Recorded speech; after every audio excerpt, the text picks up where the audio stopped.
Hi everyone, welcome back to Causality with Boris, broadcast from Sobolev Spaces. In this video I talk about treatment effects.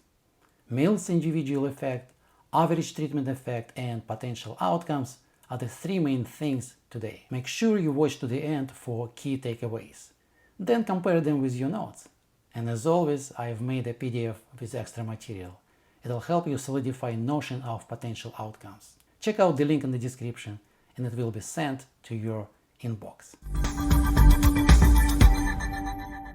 Individual treatment effect can be traced to philosopher John Stuart Mill. In today's terms, Mill takes two experimental units and applies treatment to one. If we observe a change in the state of the unit, we attribute it to the treatment. The treatment gets credit for the change. Let's look at this idea more closely.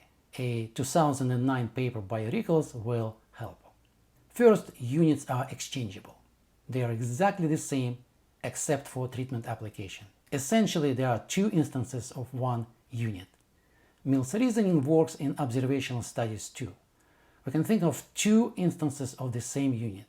One with the observed treatment and the other without it. You know what? Let's skip mentioning two instances altogether. Instead, let's call it one study unit under two conditions: treated and untreated. In everyday use, treatment effect means response to treatment. In causality, treatment effect means something else. It's the difference in responses to alternative treatments. I'll be using this second meaning.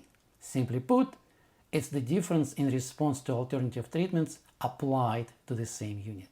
Let's see it on paper. As usual in this course, capital Y denotes treatment response, and Y superscript 1 of U denotes the state of unit U after treatment. For the same unit, Y naught of U denotes the state with no treatment. We compare Y1 and Y naught. If they are different, we declare a treatment effect in unit U. The difference between them is the effect size. See the notation ITE? It stands for individual treatment effect. As we move on, let's talk about average treatment effect for a set of units. Following Mill, we think of individual treatment effect as the difference in response to alternative treatments, but applied to the same unit. In health studies, units may differ substantially. The effect for one unit is likely to be different for another unit. Why is this so? Well, first, each unit shows up with a constellation of pre-treatment factors. They shape response to treatment. But then, pre-treatment factors can determine what kind of treatment the unit receives. In a 2017 article, Agaritsas details their influence on treatment selection. That's why all units should be eligible for all treatments. Take for instance surgery and angioplasty for treating heart disease.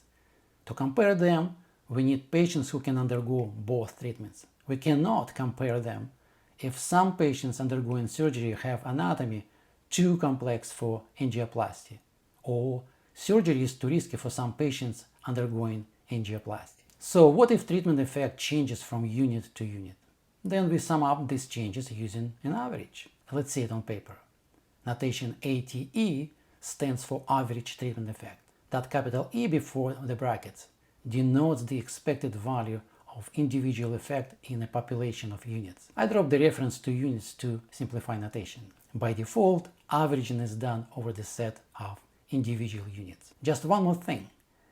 In probabilistic causation, a non-zero effect in one unit leads to non-zero average effect. Even if there is no effect in all other units, that would be enough to declare the population effect. And that's a departure from deterministic thinking. It holds that no effect in at least one unit means no causal relationship between treatment and outcome. This unit-level thinking leads to a problem. In 1986, statistician Paul Holland points this out. We can only observe outcomes of actual treatments. This is known as Holland's problem since. In one unit, we are bound to observe one result of one treatment. Mill's ideas work well in physics. All units are identical or fully exchangeable. But in health interventions, no two study participants will be exactly alike. And then we cannot compare responses to applying and withholding treatment in one patients. Convenient abstraction, yet individual treatment effect can't be established in one patient. We can't find it from observations. Patients undergo only one of two alternative treatments at a time. The fact that we can use one treatment after another has no effect on this reasoning. The combination of two would constitute a third treatment, right? And it would not help us to find the effect of replacing one treatment with another. Yes, everyone in the patient population receives only one treatment. And yes, we observe the outcome of only one treatment. But if patients weren't receiving a certain treatment, then asking what the response to treatment would have been is a counterfactual question, right? Guess what? Anyone going down this path should be prepared to face counterfactuals. To establish the effect of replacing one treatment with another, we need to compare potential responses to counterfactual treatments. We observe a response to one treatment and then we ask what the response would have been had the treatment been different. Take, for instance, advanced booking instead of holding patients on surgical waitlist. Surely we can think of potential time to surgery under advanced booking in services currently using waitlists. The key concept here is potential outcome of alternative treatments. True, we cannot observe simultaneous responses to both treatments. But in 1923, statistician Jerzy Neyman shows the world something. He presents the probability theory of potential outcomes. For simplicity, let's say treatment response takes two forms: failure and success. Variable y denotes them as 0 and 1. Then y of u is the outcome value that would be observed if unit u underwent treatment 1. And y naught of u is the outcome we would observe if the same unit were exposed to control treatment. So far, I'm using the familiar notation. And so far, it is the same idea. But here's the departure. Suppose we have a set of n units. Call it omega sub u. Then unit IDs can be thought of as a realization of some random variable. I will use capital U for it. Lowercase u refers to individual units. Each unit u sub I comes with its own probability for being drawn from the set of units omega u. Call it p sub I. If all units have equal probability, it's 1 divided by n. Now, with each unit come conditions preceding treatment. We suspect they affect the treatment response. Rolf Steyer of the University of Schiller in Jena comes into the picture. He argues that by drawing a unit we draw its treatment outcome. Let's consider a set of pairs denoted by small omega. Each pair includes unit u and response y. We have the random variable u for units. Now let's add random variables for potential outcomes. Y superscript capital X equals small x of u.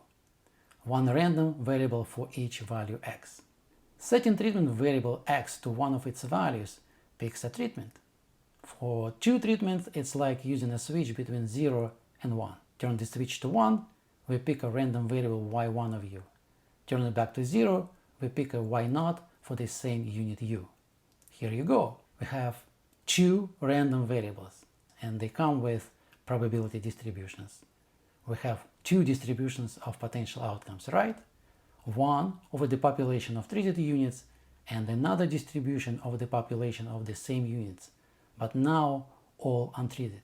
This means that we can find the expected responses to alternative treatments in the same population. The average response if everyone had been treated, and the average response if none of them had been treated. After all, we can compare potential outcomes of alternative treatments in the population of the same units.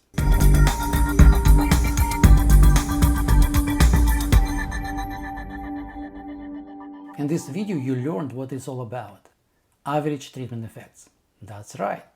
In health research, treatment effect refers to the average of individual effects. We begin with Mill's idea of individual treatment effect, and then we move to another idea of causality, potential outcomes in the same unit.